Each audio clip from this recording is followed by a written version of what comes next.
خلصت مباراة النادي الأهلي وبيراميدز امبارح بالتعادل الإيجابي 1-1 في مباراة أنا شايف إن النادي الأهلي لا يستحق فيها حتى التعادل.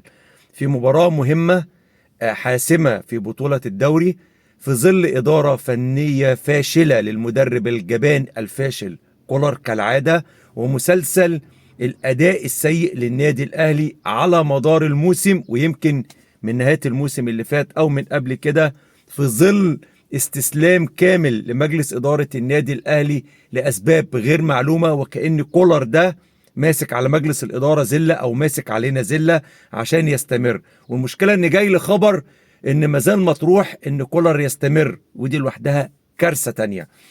لو كان كولر كانوا مخليينه موجود في النادي الأهلي علشان ضيق الوقت والمباريات، عشان خاطر الدوري ومباريات حاسمة، فخلاص الدوري تقريبا كده شبه رسمي راح لبيراميدز. وبصراحة هم يستحقوه نتيجة أخطاء إدارية من النادي الأهلي في أغبى قرار اتاخد في تاريخ النادي الأهلي، وهو قرار الانسحاب قدام نادي الزمالك بلا مبرر منطقي.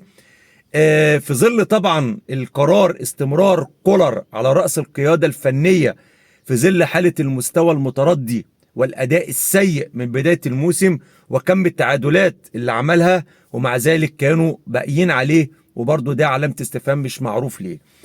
ما عندناش مشكلة ان احنا ممكن نتعادل، ما عندناش مشكلة ان احنا ممكن نتغلب ونخسر بطولات، مفيش فرقة بتكسب كل حاجة، ده احنا مؤمنين بيه تماما.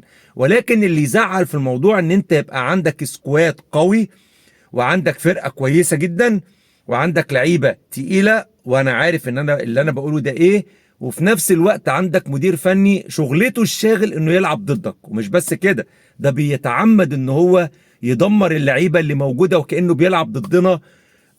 ومش فاهمين ليه راجل زي ده او واحد زي ده مستمر. اللعيبه، انا عارف ان اللعيبه امبارح ابسط قواعد كره القدم مش موجوده، التمرير والاستلام والتحرك بدون كره امبارح ما كانش فيه. كل اللعيبه على فكره، كل اللعيبه كانت ضايعه، لا تمرير مظبوط ولا تسلم مظبوط ولا تحرك بدون كوره مظبوطه ولا لاعب بيأدي في الملعب ولا لاعب فارق معاه. وحرق دم جدا الجماهير في اخر المباراه، جماهير النادي الاهلي وهي بتشجع جماهير لعيبه النادي الاهلي، بتقول تعالوا على ايه يعني؟ ده يعني حاجه تحرق الدم. وماتش التعادل فيه بالنسبه لك زيه زي الهزيمه، انت كده انت التعادل بالنسبه لك انت خسرت الدوري كانك اتغلبت. فيعني على اي اساس الجماهير كانت بتشجع؟ مع احترامي، تشجعوا اللعيبه على ايه؟ الدوري بيروح وانتوا. انا والله العظيم ما فرحت لما الاهلي جاب الجون بتاع التعادل، ما فرحتش. ليه ما فرحت؟ خلاص هو الموضوع منتهي. افرح على ايه؟ افرح بالتعادل مع بيراميدز، مع فرقه بتلعب ناقصه، مع فرقه ناقصه 3 لعيبه من العناصر المهمه. ايه اللي يفرح في الموضوع؟ بالعكس دي حاجه تحزن وماتش يقرف. مع الاسف استمرار كولر، ودي قلتها وما زلت بقولها، انا وجود الراجل ده مستفز جدا بالنسبه لي، وطول ما هو موجود انا ما عنديش امل نهائي ان النادي الاهلي يعمل اي حاجه خالص. استمرار كولر لمباراتي صن داونز بتعني خروج النادي الاهلي من بطولة افريقيا. وخدوها مني، انا عندي النادي الاهلي يخرج على ايد صن داونز ولا على انه يكمل مع كولر ويلاعب بيراميدز في النهائي، لو بيراميدز النهائي، وتبقى اول بطولة افريقية لنادي بيراميدز تبقى على حساب النادي الاهلي. انا شخصيا عندي نخرج من صن داونز، ولان بيجي بيقول لك من ضمن الاسباب اللي جات لي ان مجلس اداره النادي الاهلي بيفكر ان هو يبقى على كولر، ان مفيش في الساحه دلوقتي مدير فني يقدروا ان هم يجيبوه. اقسم بالله ان لو جبتوا اي مدير زي جوميز بتاع الزمالك اللي مش، اقسم بالله احسن من كولر. طارق العشري احسن من كولر. اي مدير فني فتحي مبروك احسن من كولر. اي مدير فني هاتوه، حتى لو هتجيبوه يلعب بس اللي باقي من بطولة افريقيا، إن يكمل بس بالاهلي الفترة دي لحد ما تجيب مدرب يكمل كاس العالم. بس استمرار كولر كارثة. حتى لو هتقول لي شرط جزائي، اقول لك هات مدير فني ركبه على على زفت الطين ده كولر، مش لازم تمشيه. هات واحد كده ويبقى كولر ده صورة بس، منظر في الفرقة، لو انتوا خايفين قوي من الشرط الجزائي بتاعه. انما انت بتجازف ببطولات وبطولات مهمة عشان خايف من شرط جزائي مع مدرب فاشل. المدرب قناعاته باللعيبة غلط. حسين الشحات امبارح، انا ما اقدرش الوم مع المدرب ده، انا ما اقدرش الوم لعيب مستوى وحش. لما يكون انا عندي طاهر غايب بقاله شهرين 3 عن الملاعب، ويجي في ماتشين الهلال وماتشات مهمه، واروح جاي منزل طاهر واسيب حسين الشحات اللي المفروض ان هو عندي جاهز عنه، انا كلاعب كحسين الشحات يعني انا بلمس ارضي خلاص. انا عرفت ان انا مهما عملت انا مش هلعب.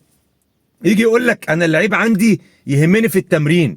طيب في لعيبه ممكن تكون بتموت نفسها في التمرين وادائها في التمرين اقصى خرج بالنسبه لها هو مش هيبقى مرضي ليك، هتعمل ايه؟ لا يكلف الله نفسا الا وسعها. لاعب بيطلع اقصى خرج عنده في التمرين وانت مش عاجبك، طب انا هجيب يعني هجيب منين تاني امكانيات اعلى من امكانياتي في التمرين؟ ومع ذلك لعيبه بتيجي تنزل معاه وبتتالق، ويجي الماتش اللي بعدها يطلعها بره السكور او ما يلعبهاش خالص. يعني قفشه جت عليه فتره من الفترات كان متالق بقى يقعده. كهربا كان نفس القصه، كهربا كان شايل هجوم النادي الاهلي، فضل واحده واحده يقعده ويجي ينزل برضه ينزله بديل ويتالق، وبقى يجي الماتش اللي بعد منه يشيله.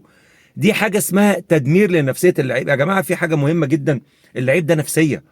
عشان يقدر ينزل في الملعب يطلع كل اللي عنده لازم اللعيب يبقى مرتاح نفسيا، مش بس مرتاح نفسيا ان حقوقه ومرتباته والحاجات دي والناحيه الاداريه عنده مظبوطه، لا لازم كمان يبقى واخد الراحه النفسيه من المدير الفني.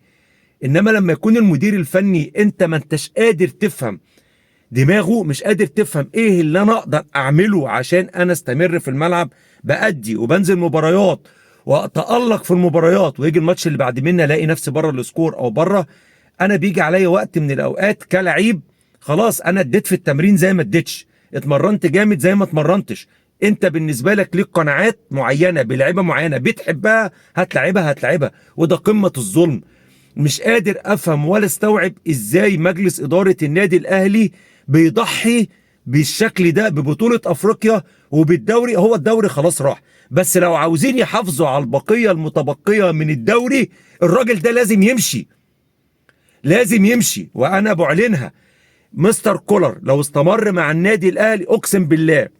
امبارح لما بيراميدز جابت الجون انا قمت سقفت، اقسم بالله سقفت. والسيناريو بتاع المباراه كنت بتفرج مع واحد صاحبي، قلت له احنا عايزين طرد عشان الاهلي يعرف يكسب.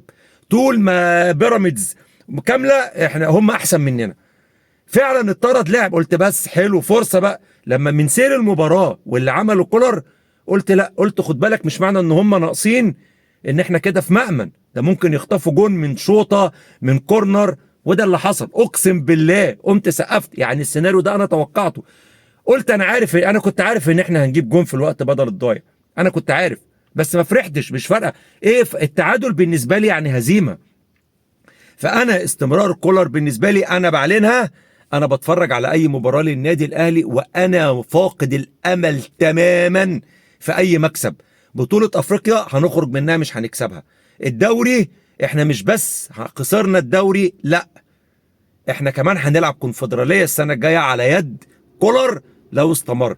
الزمالك هيركب تاني، بيراميدز هياخد الدوري لان الثلاث نقاط بتوع الاهلي بالثلاث نقاط اللي في نهايه الموسم عدل ربنا يتخصموا من النادي الاهلي كمان. يعني الفرق بينك وبين بيراميدز دلوقتي 6 نقط، والزمالك راكب عليك تاني.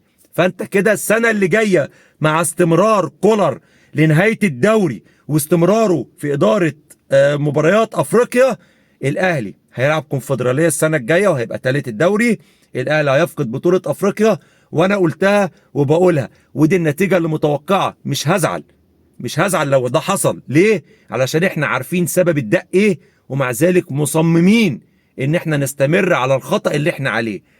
انا معلش لو الفيديو طول، بس بجد الواحد متضايق جدا، الواحد من جواه مخنوق جدا من المنظر السيء اللي احنا شايفينه على مدار اكتر من موسم. لسنة دلدل شيلوا الراجل ده ومجلس الاداره نائم. انا ما بنكرش نجاحات مجلس اداره النادي الاهلي في العاب كتير، وخصوصا في العاب الصالات، وانجازات كتير حتى على مستوى كرة القدم، ولكن مع الاسف زي ما بنقول كده غلطة الشاطر بألف. ومن ضمن القرارات اللي خسرت الاهلي او هتخسر الاهلي الدوري بعيدا عن استمرار كولر هو اغبى قرار اتاخد في تاريخ النادي الاهلي، هو قرار الانسحاب قدام نادي الزمالك. اسف على الاطالة، ويا رب دايما اشوفكم على خير، والسلام عليكم ورحمة الله وبركاته.